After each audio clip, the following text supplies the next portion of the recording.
Doctor Pinakin Desai, MD skin. આજનો topic ફેસના કયા પાર્ટમાં કયા કારણને લીધે પિમ્પલ્સ થાય છે એનો આપણે બેઝિક સમજશું. આપણા ફેસને આપણે 3 ભાગમાં ડિવાઈડ કરી દઈએ: upper face, mid face and lower face.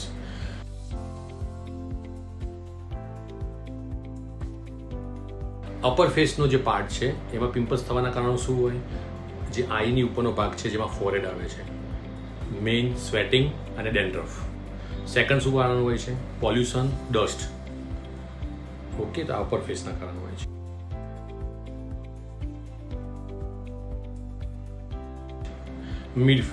Mid face એ તમારી જિંદગીની લાઈફસ્ટાઈલ બતાવે છે. સ્ટ્રેસના લીધે થાય, રાતના ઉજાગરાના લીધે થાય, 7 કલાકની સ્લીપ લેવી જરૂરી છે. સો અહીંયા જે નોઝ અને અરાઉન્ડ નોઝ અને ચીક્સ ઉપર જે પિમ્પલ્સ થાય છે એ સ્લીપ ડિસ્ટર્બ હોય તો થાય, સ્ટ્રેસથી થાય અને ફૂડ હેબિટ. ટાઈમસર જમવાનું છે અને આગળના વિડીયોમાં કીધું હતું એ પ્રમાણે high sugar, high fat, high protein pimples કરે. ઓકે, સો ફાઈબર ડાયટ્સ લેવાના છે.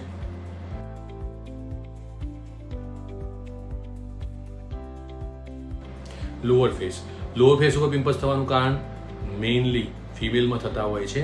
એ હોર્મોનલ છે, જે મેન્સ્ટ્રુઅલ સાયકલ સાથે લેવા દેવા છે. એટલે નોઝની નીચે આ પાર્ટમાં જે પિમ્પલ્સ હોય છે ને અરાઉન્ડ લિપ્સ, એ મેન્સ્ટ્રુઅલ સાયકલ આવવાની હોય ત્યારે પિમ્પલ્સ વધે.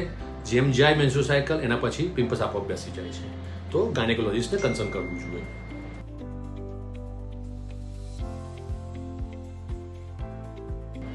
આના સિવાય ઘણા લોકોને સાયકોલોજીકલ એન્ઝાઇટીના લીધે પિમ્પલ્સ તોડવાની હેબિટ હોય છે.